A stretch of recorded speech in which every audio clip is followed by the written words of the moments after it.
Песента Химера на Графа вече се върти по всички радиа, но днес ще ви представим една специална версия на това парче. Графа, младежки китарен оркестър София и едни 14 китари сега.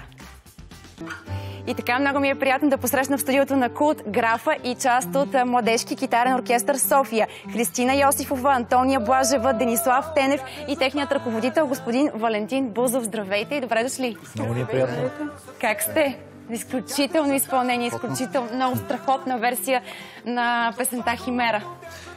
Много се радвам, че ти харесва и такива са и коментарите в интернет пространството.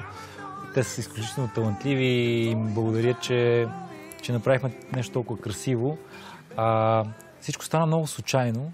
Всъщност не знам дали е случайно, но... Няма случайни неща, Влади, да знаеш. След едно мое интервю получих един имейл от господин Бузов. Един коментар просто.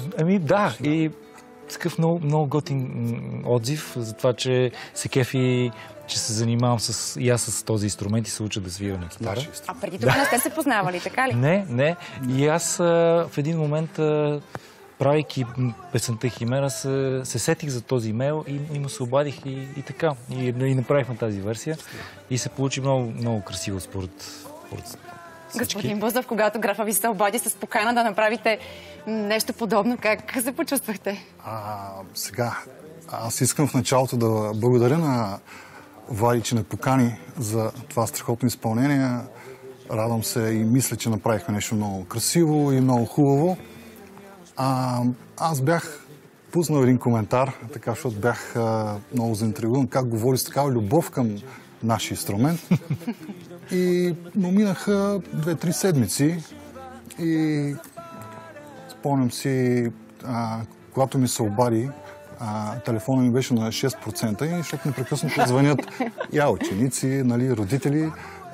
Звъни някой. Добър ден, аз съм Валентин Бузов. Ми каза, това Влади не го знае, сега ще го разбере за първи път. Аз ли го казах? Да, Валентин Бузов, викам, да, аз съм.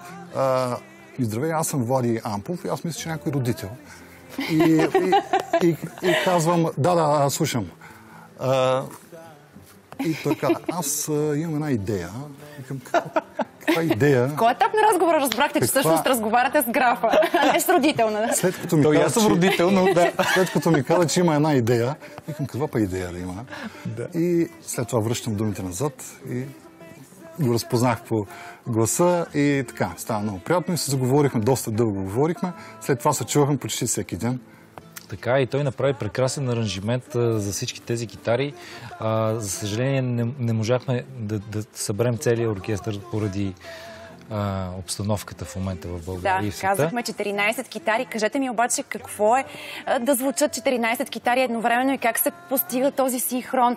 Момичета, Денислав, колко време се работи, за да се постигне този перфектен синхрон и наистина така изящно да звучи това изпълнение? Ние работихме около един месец само върху Химера и беше много...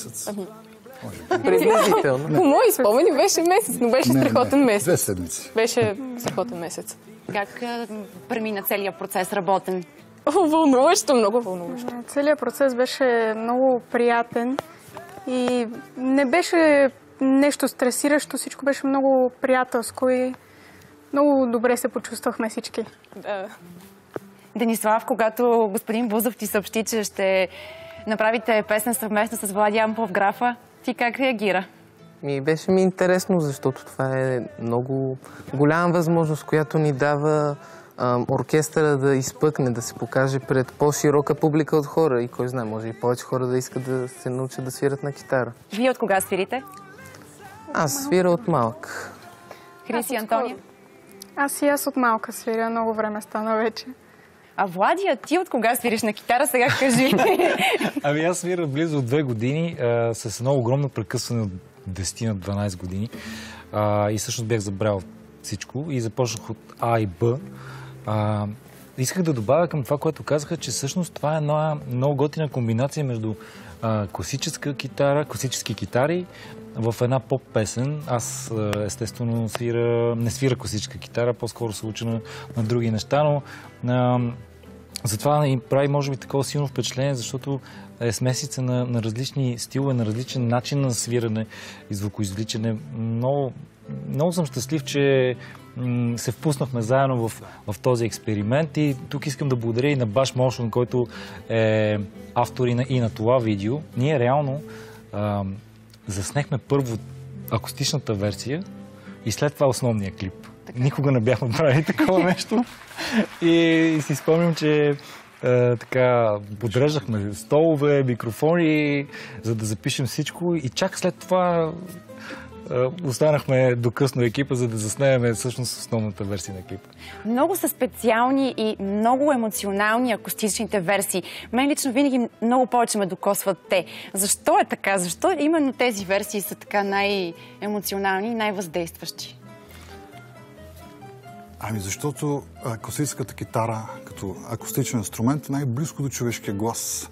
Това е в съвършената му форма, без използването на компютър, без електронни инструменти. Няма нищо лошо, нали? Против това. Но тук така се връщаме години назад, още когато е възникнала китарата. Тя всъщност е възникнала като акомпаниращ инструмент. Чак след това тя се изявява и като солиращ инструмент. Трубадурите, те са акомпанирали и това е най-нормалното. Аз бих добавил, че както се пее в песента в дигитален свят, всъщност музиката е изключително много дигитална в днешно време. Много електроника има, както каза господин Бузов. И хората в един момент искат да чуят нещо по-чисто, по-семпло и по-интимно. И версиите акустичните с китара или с пиано са изключително популярни в днешно време, защото хората са изморени от много информация, от много звуци. Искат да чуят нещо, което да ги докосне. И това се получава с такъв тип версии. Аз с Васето Крумов цяла зима пусках такива в интернет. Да, точно ще да кажа, че това не е първата акустична версия, която ти правиш на твои песни, че сме слушали и други. Но е първата с толкова много китари и съм много щастлив. А и в световен мащаб много известни дори рок-банди правят акустични лайфове, акустични концерти и с доста голям успех.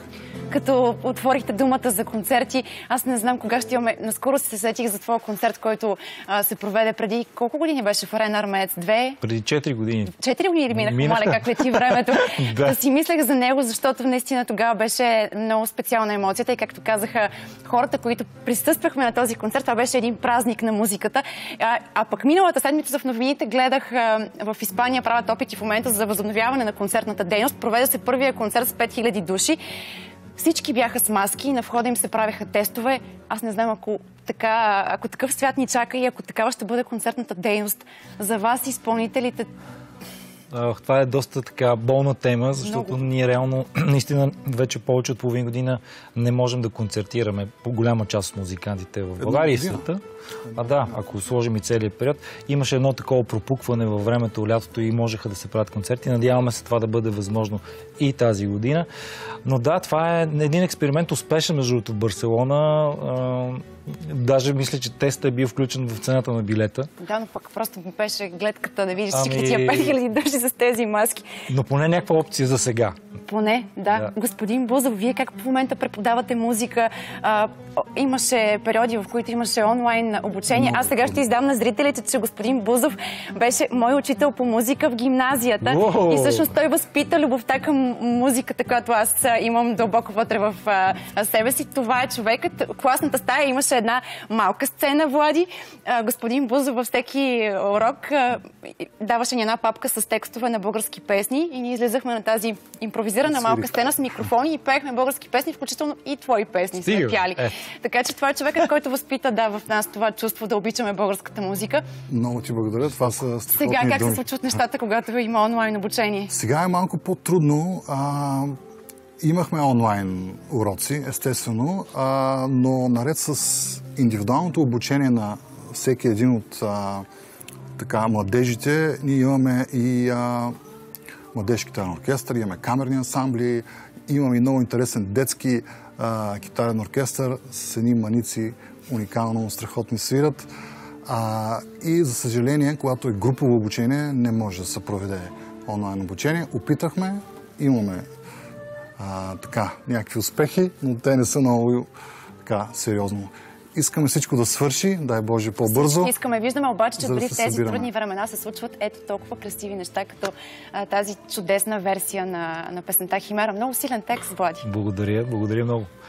Кой е автор на текста? Аз съм автор на текста и на музиката. Знам, че човек, който е получил награда, носител на награда Грами е работил по оригиналната версия. Тук говорим, на мастеринга на песента. Дейв Кач, който така финално направи звука да е наистина много добър. На оригиналната версия. И като заговорих за текста, как се пали искра в ледено сърце, искам да ми кажете? С музика става ли? С музика е най-добре. Абсолютно. Музиката отваря всички врати. Добре, ще запалите ли още една искра в нашето сърце, като ми свирите още нещо за финал? И какво ще бъде то? Сега ще ви свирим една наша композиция. Тя е малко нестандартна. Написана за Младежкия китаен оркестър София в размер 7/8. Нашия репертуар е доста разнообразен. Свираме така класическа музика, ренесансова, барокова, модерни неща. И сега ще чуваме това изпълнение. Добре, ще чуем сега изпълнение на живо на част от Младежки китарен оркестър София сега. Специално за зрителите на Култ.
Сърдечно благодаря на всички ви, че бяхте гости в Култ и пак да дойдете, чакаме ви тук отново. Благодаря ви отново.